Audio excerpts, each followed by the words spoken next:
Hi everyone, this is the first video in the series taking a look at some really important things to help us revise Paper 1 for English language for the AQA specification. Specifically, it's going to look at explorations in creative reading and writing.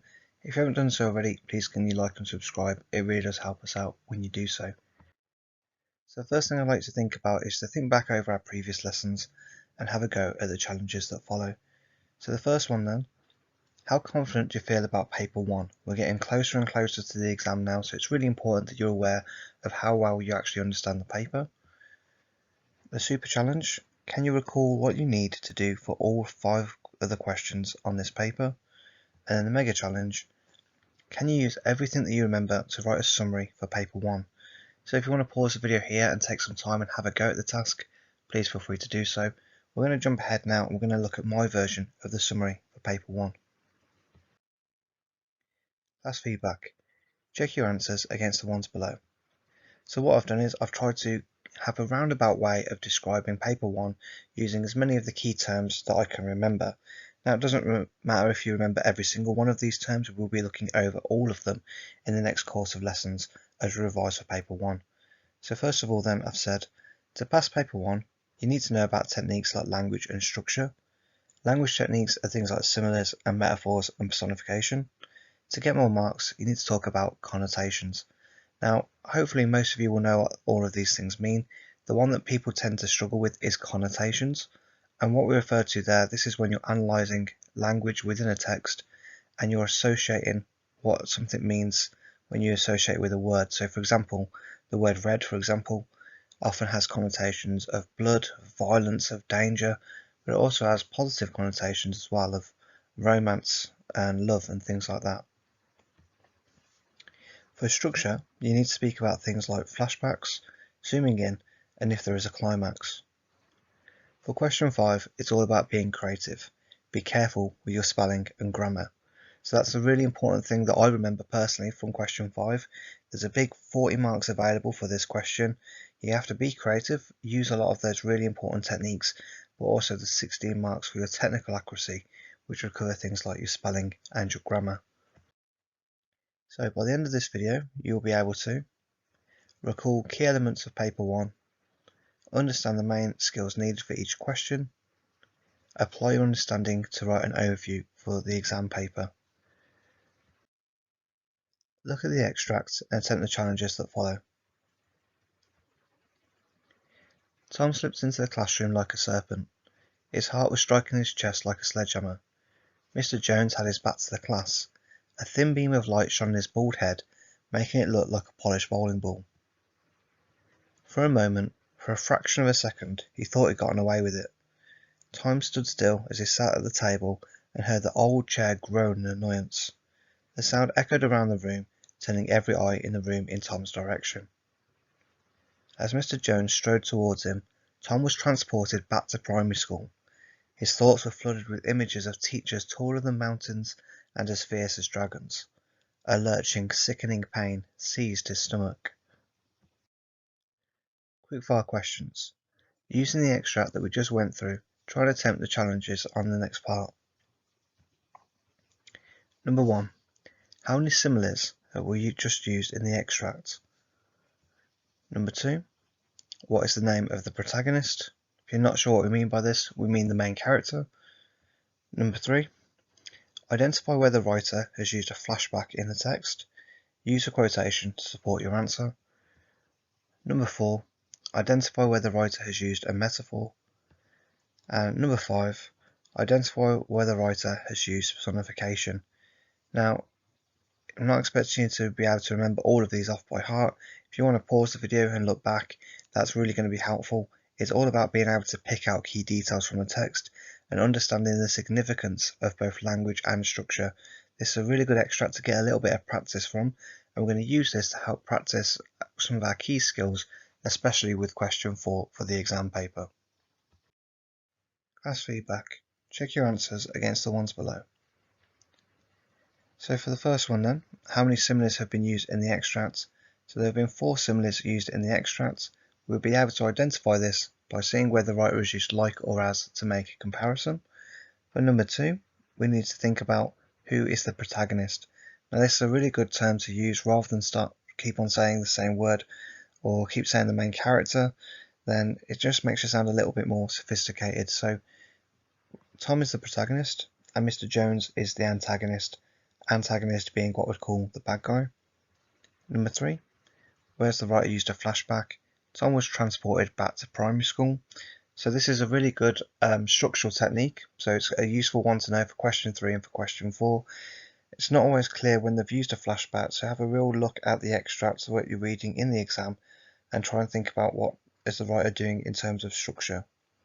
Number 4. So where has the writer used a metaphor?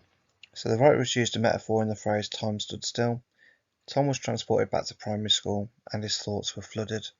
And the final one, number 5, where has the writer used personification? He heard the old chair groan in annoyance. So personification is a really good technique to use when you're doing your creative writing. Personification is where you attribute human characteristics to something that is non-living.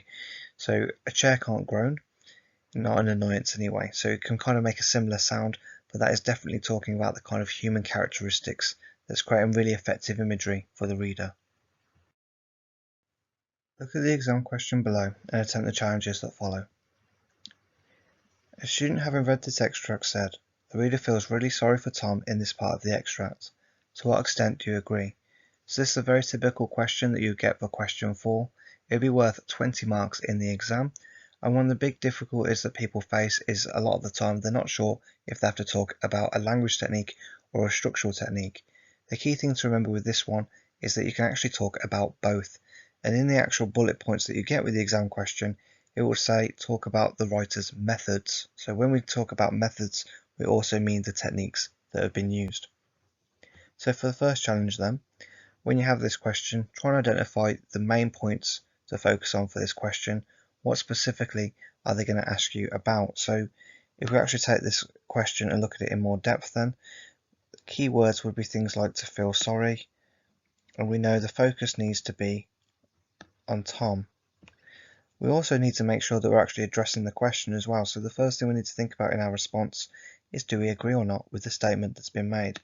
Now, the vast majority of teachers will say to you it's always better to agree with it because it generally sets you up quite well, because that's actually something they want you to comment on, something that is fairly easy to agree with. However, if we look back at that extract, we can see that Tom is being a bit shady, a bit underhand at the start of the extract. It actually says he slips into the classroom like a serpent. And that for me generally creates a little bit of negative connotations, so I would not 100% agree.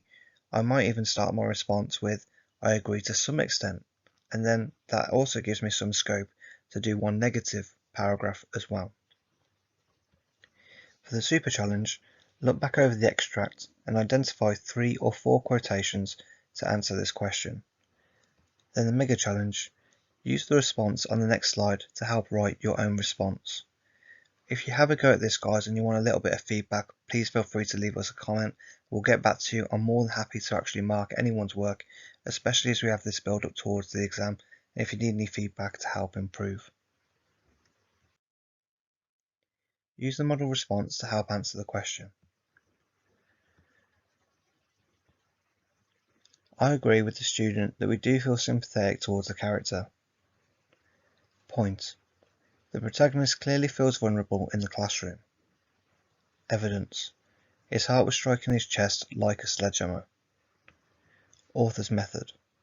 The writer has used a simile to show how scared he was feeling. Connotations. Additionally, the aggressive verb striking shows that his heart was beating really fast due to a feeling of anxiety.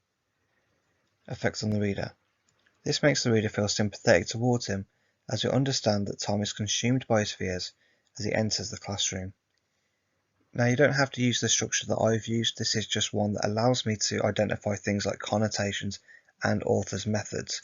You should really be thinking about using whatever one your teacher uses on a day-to-day basis. I like using the one that has the piece paragraph structure because it allows me to talk about the connotations, zoom in on a keyword, and really make sure that I'm analysing to the full extent possible. Now, if you want to use this to help your response, please feel free to do so. We're now going to look at an extension activity to help with creative writing. Use the extracts we've been working on to respond to the following question. Write a story about the highs and lows of being in education. In your response, you need to write in paragraphs, use a minimum of 3 language techniques, use structural techniques appropriately, and have a good level of spelling, punctuation, and grammar. Thank you ever so much for getting to this part of the video. If you need any additional help or support, then new videos will be added every single week. Alternatively, leave us a comment below or visit our partner channel, Bookworm Teaching, for more lessons and guidance on all things English. Thanks ever so much for listening, guys, and do keep checking out for our next video that's going to look at the other skills needed for paper 1 and also paper 2 as we get closer and closer to the GCSE exams. Thank you, bye bye.